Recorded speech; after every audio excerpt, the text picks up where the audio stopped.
Chancellors! Welcome to Elara's Expedition, the tutorial series where I teach you everything about the Slime Isekai Memories.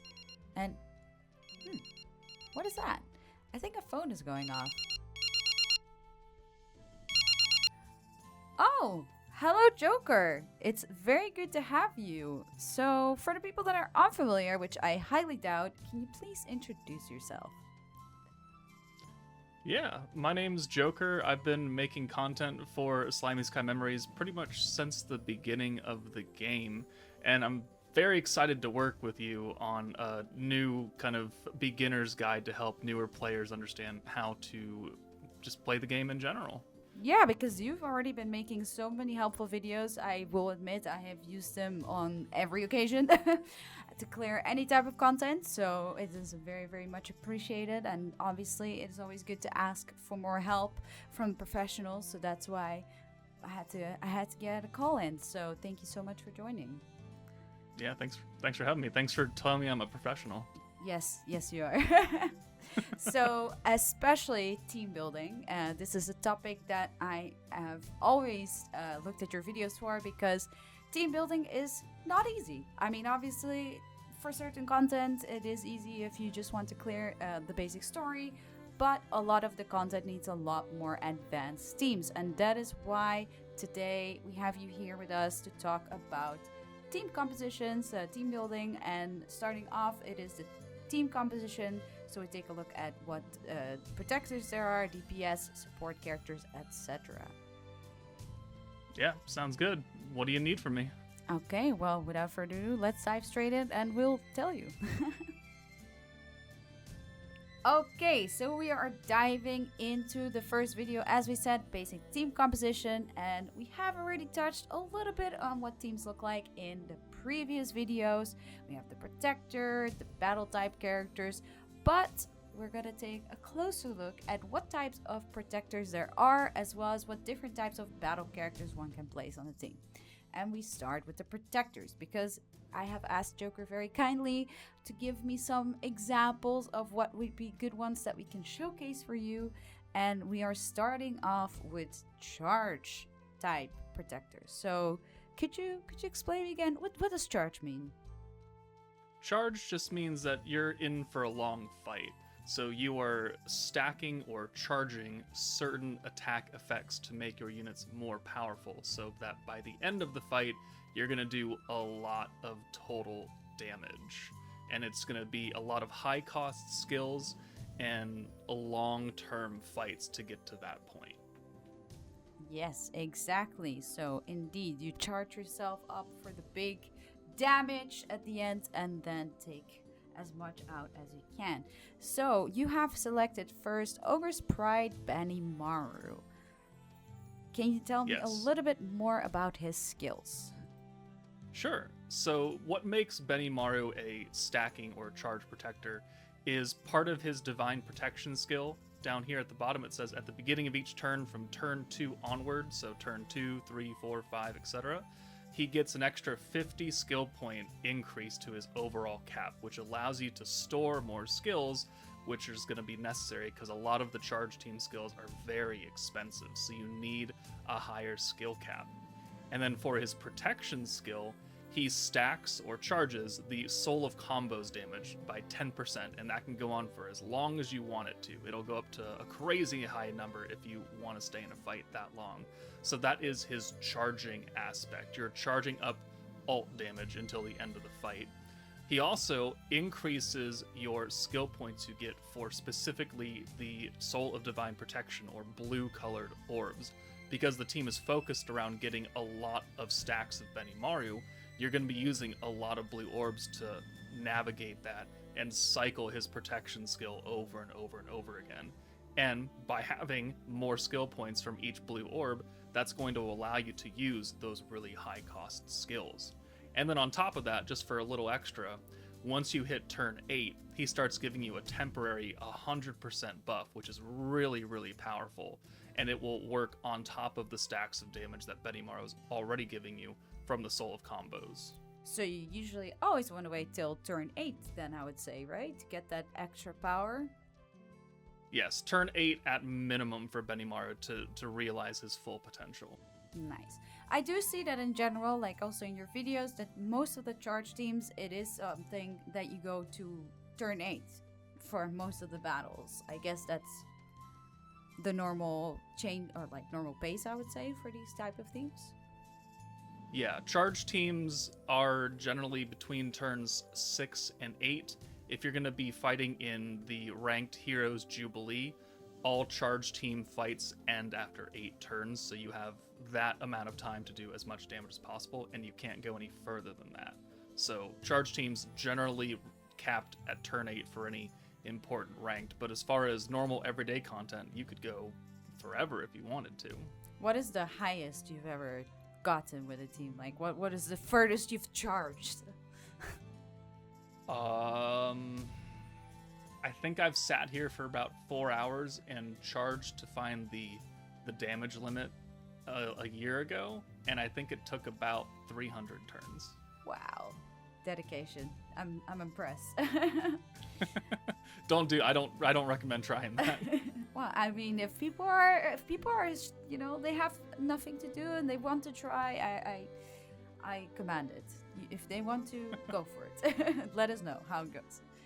Okay, and then next up we have Reincarnated. So what does Reincarnated bring to the table for the charge teams? So, just like Benimaru, he also gives you a 50-point skill cap increase from turn 2, 3, 4, 5 forever until you hit the cap of 999. But in terms of his charging skills, it's a bit different than what Benimaru did, because Benimaru only charged or stacked one effect, and that was the Soul of Combos damage. For Reincarnated, he stacks alt resistance down and weakness strike up. So he's doing 2 different effects that are both being charged. A more powerful debuff on the enemy, while also buffing your own allies so they do more damage. So the 2 buffs work in harmony together to make you do even more power. But the offset of that is that where Benimaru after turn 8 started giving you that 100% pierce power, Reincarnated doesn't have that. He's just constantly stacking those 2 effects with no awakened skill part. But he also does give you that extra skill point increase on your Soul of Divine Protection or Blue Orbs, so you can still use some really high cost skills to do a lot of big time damage. Okay, so both somewhat similar, but still very different. And also, obviously, they do give increased damage or help characters of different attributes or different forces as well. So that is obviously something that you take into consideration when picking these protectors. Like, what are, in which situation would you say you go for one versus the other? You just simply look at either the content, because obviously a lot of the content often is nerfing certain skills or certain orb souls. What is the things that you look at? So what I look for when I'm trying to build a team is looking at the actual stage details and looking what each enemy does and determining what do they nerf. Do you want to bring a Pierce team? Because if that's the case, then maybe you bring Benimaru. It does the stage nerf Pierce. Okay, well, maybe that's not a good time to bring Benimaru since you're getting a lot of Pierce from him, but it's gonna hamper your damage. So maybe Reincarnated is better because he's stacking more generalized buffs that the enemy is gonna have a harder time getting around. Also, the element does come into effect because Reincarnated is leading commander forces, and the commander damage unit is Dark Diablo, so he's going to really help units do extra damage against light enemies. So if you're going to fight a light team, maybe it's better to bring Reincarnated if a charge team is in the cards, whereas Benimaru is buffing a fire team, so that's better against earth enemies. So you just got to read the Divine Protection, figure out what element they're good against, and what teams that you should be building around and what elements you should be building towards. Thank you so much. That is good information. Definitely check that out when you're taking on, especially ranked of harder content like Jubilee or harder beatdown battles. But we have another charge protector that you've selected because we just had the 3rd anniversary who brought El Messia, and she is also a great charge protector. She is, and she works very differently than the other two characters, because Renard and Benimaru were focused more on blue orbs. They gave blue orb skill capping, or blue orb skill point increases. Elmesia doesn't have that in her kit. She's doing things drastically different. She's giving still the skill cap increase, as all charge protectors do, but then we go look at her protection skill, and she applies an enamor effect on all enemies. So whether it be 1, 2, or 3, the enamor effect gives you a free 25% of your alt gauge at the end of every turn. Just right there. Just like that. And then she's stacking your attack by 15%. Not only on the front line, but on the back line as well. So 15% is a bit higher. So even if you have some characters in the back line waiting to get ready for that charged super attack you want to do, you know, let's say we're turn 8 and we want to go, then even those allies have gathered more attack for that, well, yeah, that attack. I don't know how else to say it, but that's it. Correct, yeah. It doesn't matter if they're in the front or back, she will be able to charge them up no matter what. And in general, she seems also a bit more generic, as in she can be used for more characters, as it's all allies rather than a specific force or element. Correct. The attack buff is very generic. It can apply to anyone. The enamor effect can apply to anyone. She is a very good generic protector with a good green-focused team around her. Since she's not giving any extra skill points to blue orbs like the other two, you're looking more for a green team that gives you a lot of skill points inherently than blue orbs. Okay, wow, a great pick. I hope that people were able to summon for her during the 3rd anniversary. I know I got her. I have been using her. I haven't used her on different teams just yet, but I am curious to see how she will be when I will try her out with others. So, moving on, we're going to look at speed teams and speed protectors specifically. And I would say this is my favorite genre of teams, because I really like clearing content fast with a lot of damage. So we have some protectors ready for that as well, starting off with Exalted Champion Belzard. And I must say, I still really, really love her outfit. She looks really good, and she's still a really, really good protector as well, even 7 months later after her release. Yeah, I've been using her quite a lot, actually. Also with quite a lot of varying team combinations. Well, I mean, I do really like using the Exalted Champions, and also what we see later, the New Year's team from last year, I've been using probably the most. But Belzard is a character that has been coming into play a lot. So she was definitely a good pickup, and I'd still say she's a great pickup for anyone now. So what does Belzard do exactly? So what differs from a charge team where you're stacking for a long time, speed teams are meant to take out enemy bosses in 3 to 5 turns maximum. Anything beyond that is maybe a bit too much, and you'd want to bring a stacking team. But first off, what makes Belzard different inherently is that instead of raising your overall skill cap, she's just giving you 30 skill points at the start of every turn for 5 turns. So you don't get a higher cap, you just get free skill points, which helps with RNG, and it helps with using skills over and over and over again. And then her protection skill means that she can buff you in the short term. Just 1-turn buffs, but they're very powerful. I was gonna say, like, when you brought up the RNG, I guess that is why I prefer to use these type of teams, because also most of the speed teams come with like all ARP converts, so it's much easier to keep using them compared to the charging teams, where the converts come from usually the support characters or other characters on that team. Correct, yeah. Good speed protectors will be your primary orb changers, because a lot of your actual battle units will be dedicated to low-cost support buffs that are not going to be as powerful as charge team support buffs or expensive, but they're more numerous, and you could use a lot more of them because of such lower costs. And to do that, you might have to sacrifice a few orb changers, but good protectors will take care of that anyways. Yeah, exactly. I really enjoy using her. Great unit. Definitely I would say top 2. She's number 2. And I really enjoy using her, so yeah, great character. But that means we are going to take a look at another one that I do have but haven't used all too much, which is Emils. Yes, Emils is a fairly recent character, just a few months old, but he is doing almost the same thing as what Velzard is, but for an orange speed team. So Velzard, her skills changed all orbs to greens. Emils changes all orbs to oranges, which are really good for rushing your individual battle unit ultimate skills, Soul of Combos, so you can get a lot of power very, very quickly. Still gives you those free 30 skill points every turn for the first 5 turns, and then also gives you guaranteed pierce rate, which you can use to activate a lot of other different powerful buffs that the team has available. And he also gives you some Souls of Unity, which is something we see a lot more in speed teams overall, no? Yeah, Unity orbs are great for any team overall, stacking speed or defense.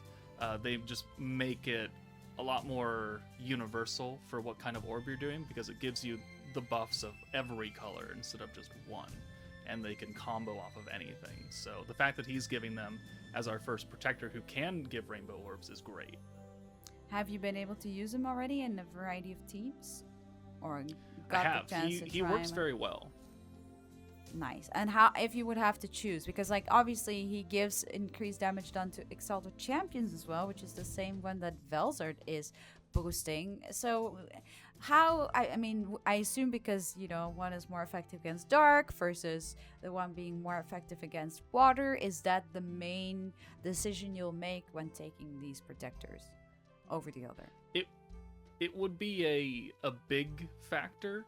However, you do have to look at the stage details and figure out if there are any orb color nerfs that the enemy is True. going to do. So if the enemy is going to put a huge debuff on green orbs, maybe it's better to bring Emils instead, because the oranges will be untouched, or vice versa, where oranges are nerfed and greens are better to bring. The Velzard might be your better option, alongside choosing who your nuking character is going to be and what element they are. Okay, well, thank you already so far. And then we'll go to my personal favorite, Xion. She has been used for me all year. I still use her religiously in Valor Cup, in most of the content that I can clear with that team. As I said just now to Joker before, I'm finally sharding her to 120. And yeah, I mean, maybe I can explain a little bit what she does. Just like Emil, she has an orb convert, and in this case it's to oranges. She gives you skill points and increases the attack and defense of physical characters. She's a great protector, offering you lots of boosts, and I also really love her character design. I cannot stop talking about it. Yeah, she was a really good pick for New Year's of last year, and it was our very first EX Xion, which people were really, really asking for, and I think they did her pretty good justice in both her design and her actual skills, because while she's a bit limited to only physical characters, she does bring a lot of power to physical characters, giving them guaranteed crits and guaranteed synergy buffs, so that allows you to combo a lot of different skills off of just one physical character. Yeah, she works also great with the Dark Summer Memories Milim, for example, on the Valor Cup team. Yes, any physical unit, whether it be a single target like the Reamer that came out with her or the Summer Memories Milim, she will enable them to do a lot of damage very, very quickly. Yeah, she's a great character. I'm very happy with her. I'm very curious to see what can top her of my new favorite protector of next year. But so far, Xion still has my heart. And I really enjoy using her team. I've been using the New Year's team religiously. Like, pretty much any content. Do you have any team that you say you'd use most, or do you on purpose look actually to use more varied teams for the sake of videos, or what is your poison? What do you like to go for? I generally use the Exalted Champions team because it runs very efficiently, and green orbs are very common in most of the content that we receive and that is currently available. But I do use the New Year's team when clearing specific quests that need a quick clear that I can just auto and farm, because it's very efficient at doing that. But generally the Exalted Champion team is like a burst team that I could rely on to do almost anything. Okay, nice. So you are also by choice a speed type user, or do you have any other like particular favorites for play reasons? I mean, if I were to choose a charge team, I would probably go with the second anniversary Visions of Coleus team if I had to use a charge and they were effective. That's also great. I still also use quite a lot of those characters as well, especially also Violet for buffing. Great. Yeah, they're all really good characters. Okay, but then we have one more undiscussed team type, which is the defense teams with the defense protectors. And now we will start off with Velzard, which is a little bit, well, specifically Otherworld Legends Velzard, or Vengeance Velzard also named. She's a little bit different than the other defense protectors, but please let me know. Why is that exactly? So other defense protectors are focused on giving you an actual defensive ability, some way to negate the damage you take from enemies. Velzard doesn't do that, but she applies a special effect to you called Vengeance Counterattack, which means that every time you get hit, you apply a debuff to the enemy, which will over time whittle their health away. And the more times you get hit, the more stacks of that effect you can do. So her defense is actually passively offensive. So that's why she's a bit different. She's still considered a defense team leader because the rest of her units for the team are very defensively focused. But she herself doesn't give you defense, but she gives you a way to still take the enemy down, and that's the team's primary source of damage, actually. Yeah, so technically defense in a way of offense. Like attack to make sure that you stay alive long enough that everyone dies, which happens with Vengeance more often than not. Yeah, the Vengeance team has been really, really overpowered for a long time, and they're still trying to find ways to make it not as effective as it once was. Yeah, especially in like Valor Cup, sometimes I'd like to add Vengeance Rimuru to the team, or Raphael rather, to the team of my Valor Cup team as a rear guard character, and sometimes, you know, you struggle a bit, apply some Vengeance, and then just wait until they all die, so it's great. I would say also in general that the Vengeance team is like the most loved team in a sense, or at least the team that most people have been excited about. I mean, I do outside of the outfits obviously also, but like I think the team itself has one of the more unique designs for the gameplay. Yeah, it's definitely a very different when we first saw it. Even when the team first got revealed, I was kind of like, I don't know about this.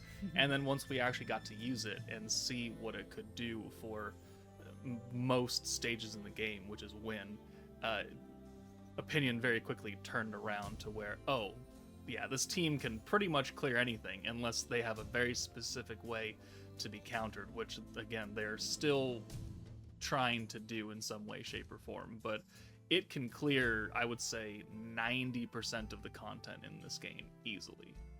So if you have a chance and you don't have these characters, it's always a good team to pick up, for sure. Very much.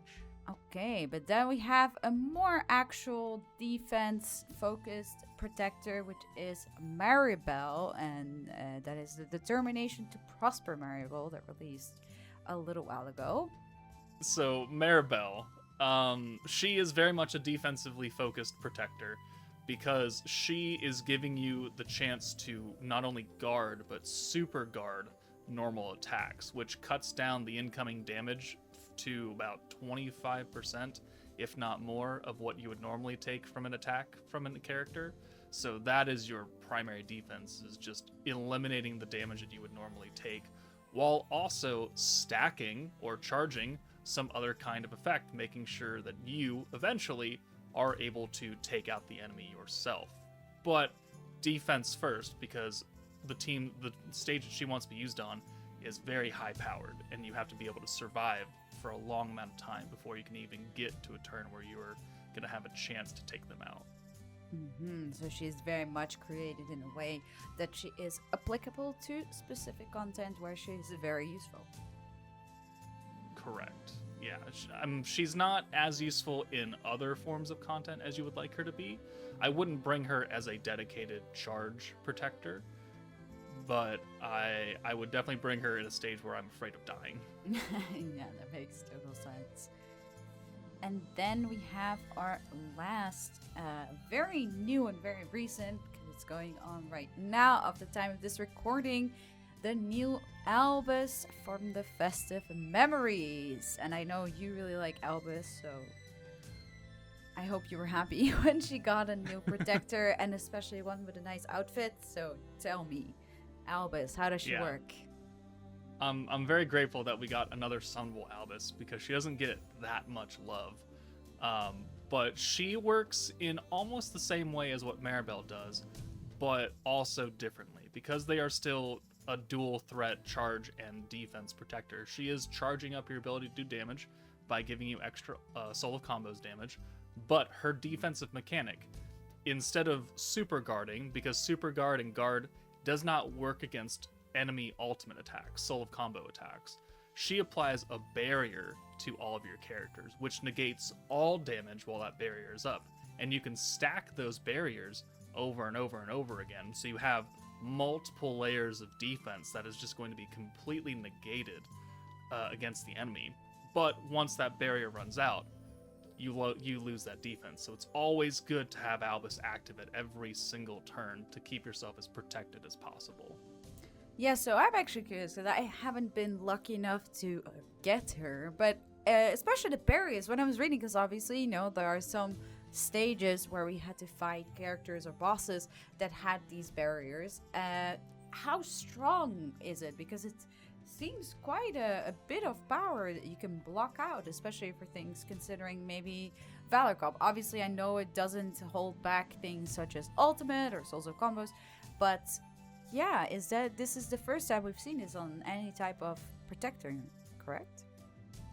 Yeah, normally it's been an effect that the enemy has, and now that we are able to do it, it does help us block a lot of incoming damage. There are some stages that will just one-shot your team, and with the barrier, you could just completely negate it. I just finished recording a video using the Festive Memories team against the Masked Hero fight, where you can get her free awakened weapon, and normally the Masked Hero just one-shots your entire front line, but with the barrier, you're completely protected, because it's going to block that ult, and then you're free to do damage after that, because it's only that one turn that the hero is scary.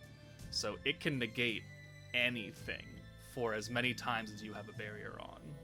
That is very strong, and I'm very curious to see in which situations people will be trying this team out as well, especially considering it is indeed the first time.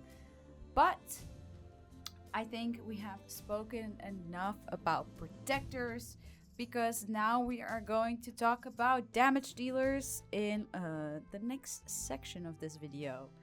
So I hope you guys are ready for that.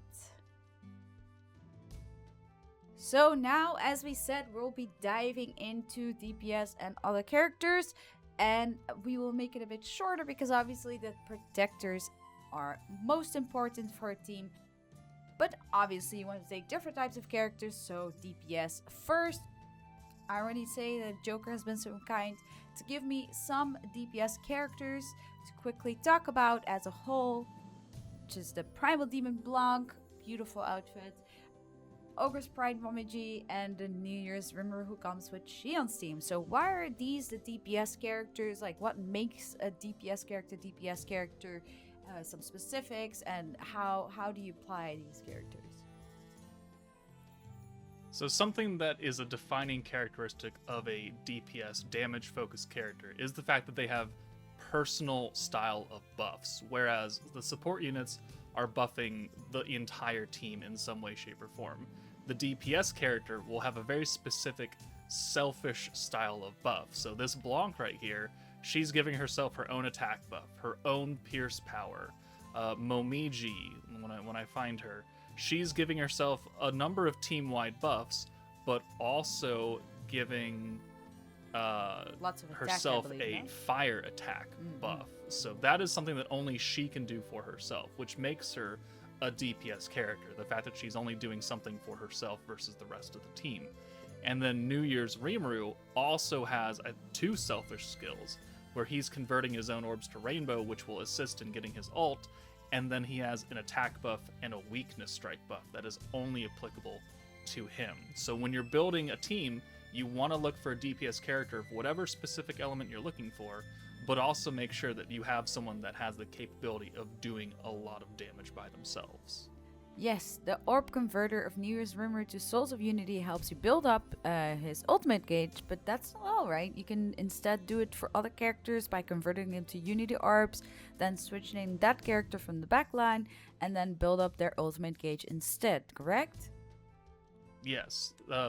Something that all 3 of these characters have is, while they do have the selfish buff, they also do have other viability as supporting characters or utility characters, where, like you said, Rimuru can make rainbows for himself, but it doesn't have to be specific for him, because you could swap him out and you could make someone else your DPS in that event. Or Blanc is buffing a number of different skills for other people as well, the same as Momiji, so they can both work as DPS and supports at the same time, which makes them very versatile units. And speaking about converting orbs, we have orb changers, something that I always very much need on the team because luck is not on my side. I want to convert all these orbs to the ones that I need. So what are your picks? You have Visions of Kali's Violet, we have a Benimara, another Visions of Kali's Rumor. Tell me about it. Tell me about them. So Violet is a triple orb changer. So she eliminates a lot of RNG because you can have 3 orbs of not a certain color and you can make them into a certain color. Violet, wanting to be on a blue charge team, wants blue orbs, and she changes 2 oranges and a green, which allows you to get some really wild hands and still convert them into blue orbs, which are being buffed by the Protector, which are going to give you a lot of stacks of the Protector, which is going to make you do more damage. Tempest Benimaru also has that. He only changes 2 orbs instead of 3, but he's also not meant for a stacking team or a charge team. He's meant for a burst, so you don't need as many orbs because you can get that from other units, but he can still orb change into blues. And then Visions of Coleus Rimuru, his entire existence is dedicated to orb changing, because he can change his own orbs, whether you leave him in the back, bring him in for whoever has the most orbs, and make them all blues. And then he also has that Soul of Unity skill, like we were talking about with Protector of Mills earlier today, where it acts as all 3 colors and gives you maximum buffs for each orb. He could make all blue orbs into rainbows, and so if you're working a team correctly, you could make an entire hand of blues and then make an entire hand of rainbows, and that could supercharge your team very, very quickly. Yeah, awesome. I mean, definitely some characters you will be able to put on lots of teams, obviously depending on which orbs you need. So obviously Rimuru is perfect for blue focus teams, changing them into divine protection orbs. But we have also a little bit different, something called orb steals. Right, Shuna, Summer Hinata? What is that all about? Yeah, so instead of just strictly orb changing to a certain color, we talked a lot about blue orb changers. Those are not the only type of orb changers. There are multiple greens and orange converters. But Shuna and Summer Hinata specifically, instead of changing an orb to a color, they can steal orbs from other characters. So Shuna transfers another random character's soul cards times 3 to herself. So if you have 3 Shuna orbs on the field already and 3 more orbs of whatever character, you could use this skill and now you have 6 Shuna orbs or 6 Hinata orbs. And that means that you can get a lot of gauge for that one specific character, whether it be Shuna or Hinata, or you bring someone else in now that you have 6 orbs, and it's now 6 orbs for your actual DPS in the back line. It's very useful to be able to just have 6 orbs for one character to get their ult very quickly. Exactly. It's very important to keep that in mind when you build your teams, because I have been indeed using Hinata on a team combination of New Year's, as we know, it's my favorite team, but also together with the summer Milim, which then have to convert all the orbs first into Hinata, and then I'll bring in Milim instead, and then she will build up her ultimate very fast, and then I can do a lot of damage. So keep that in mind when building your teams. But then we have also the support characters, as you said, that will bring something to the rest of the team. So what examples you have chosen, and tell me a little bit about them. So first off, we've got Fountain Wisdom Rimuru, an old character at this point, but still a very good support character. Why is he a good support? Well, because he's orb changing, for one, onto a blue team, a charge team, so that's great for that. And also, he's got a very powerful team-wide buff. All allies' physical attack 65%. This applies to all physical allies. So if your team is made up of physical people, they're going to get a very significant power buff right here. And that's why it's 80 points, which is why on a charge team, you need those extra skill points to use an 80-point skill. But it's very, very powerful. On the other hand, you have one of the newer characters in Divine General Diablo, who is fulfilling, again, supporting roles because his zero-cost skill gives you a green orb buff for free, essentially, and allows you to use multiple skills in the same turn, multiple orb changes, multiple buffs, multiple anything he can do, while also having a very powerful team-wide buff for synergy and synergy power. 90 points is really expensive, but 100% synergy power for all 5 of your characters, because it also hits the rear guard, is insane, and that's why he's worthy of being a 3rd anniversary character. Very powerful. And also, I know that we touched very quickly on Visions of Koda's Violet, but she basically is, I would say, Found Wisdom Rimuru, but for also Divine Protection, but for magic characters, correct? Correct, yeah. So where Fountain Wisdom Rimuru is giving physical allies a physical attack buff, Violet is giving a magic attack buff, which only applies to magic allies, but 100% while being an orb changer means that she fits multiple roles of being a supporting orb changer and just a supporting damage unit. So she is really, really good for any magic blue team, or any just magic team in general. You don't have to use her for the orb change, but the magic buff is really big value. Yeah, I know you use her in a lot of teams, like videos for team building for certain types of content. So, I had to shout her out, even though we weren't on the list right now. And then as far as other types of support, we also have, which is useful right now as I'm recording this video, but it's healing characters. Characters who can keep you alive, top up your HP a little bit. The example I have written down is for the old Wind Lumi. There she is. So her also being an orb changer for green orbs means that she's good on green teams, but also she can heal you 25% of your max HP.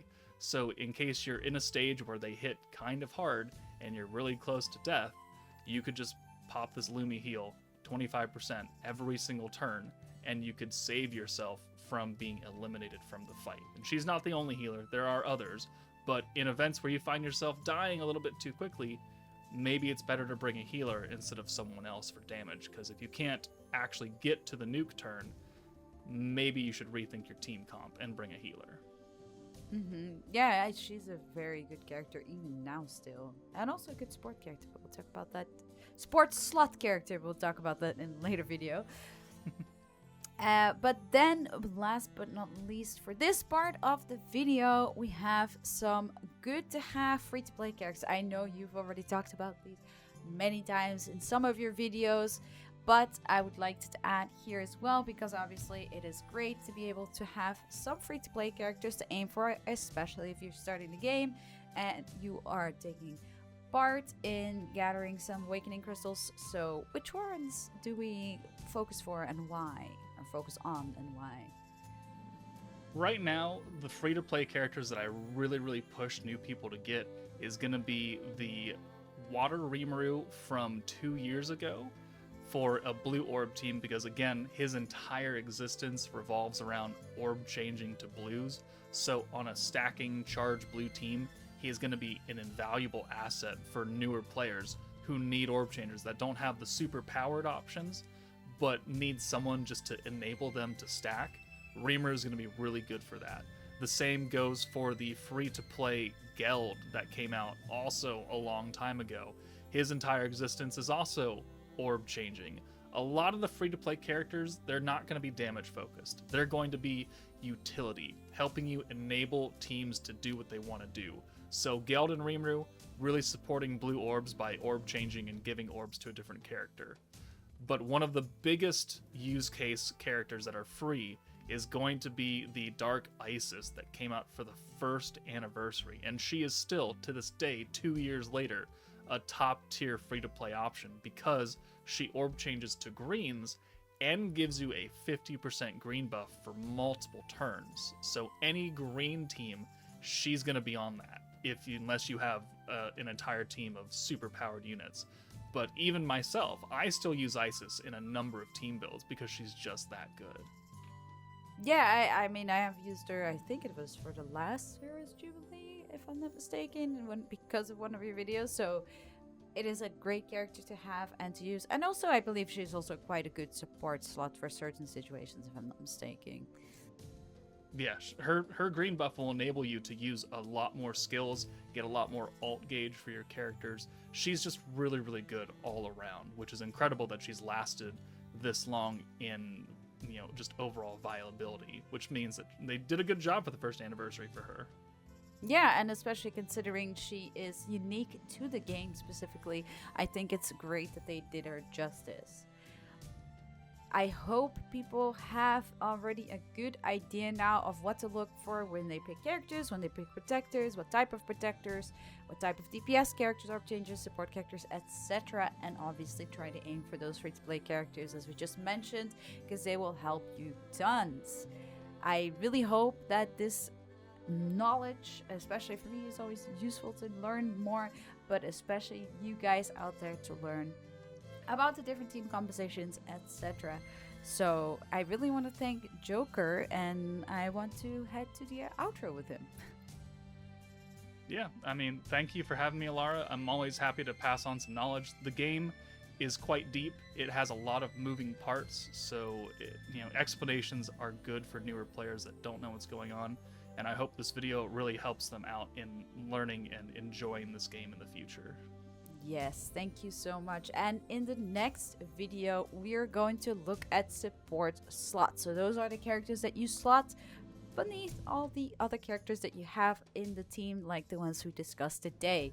So I hope you guys are gonna be there next video. I want to thank Joker for the first, and I'll see him in the next one. And make sure to check out his channel, and make sure to follow the official social media channels and join the Discord. Thank you so much. Take it easy. Bye bye. Have a nice day.